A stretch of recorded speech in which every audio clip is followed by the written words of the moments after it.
আসসালামু আলাইকুম এভরিওয়ান। এই সমস্যাটা দেখো, এখানে বলছে integration of sec x into sec x minus 10x। তো আপাত দৃষ্টিতে মনে হতে পারে যে এখানে আমাদের কোনো সূত্রে যাচ্ছে না, কিন্তু আমরা যদি sec x টা গুণ করে দিই, দেখো integration of sec into sec, তাহলে sec স্কোয়ার x মাঝখানে মাইনাস sec ইন্টু 10, তাহলে sec x 10x নাকি, তাহলে sec x 10x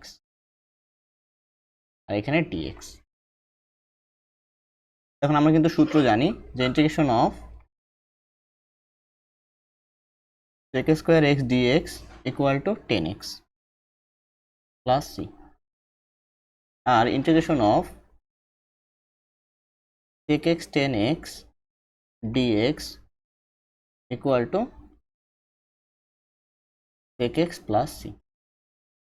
আমরা যদি এই দুইটা সূত্রে অ্যাপ্লাই করে দেই, তাহলে এখানে হবে কি 10x নাকি, তাহলে 10x মাঝখানে minus sec x plus c, এটা হলো আমাদের সঠিক উত্তর।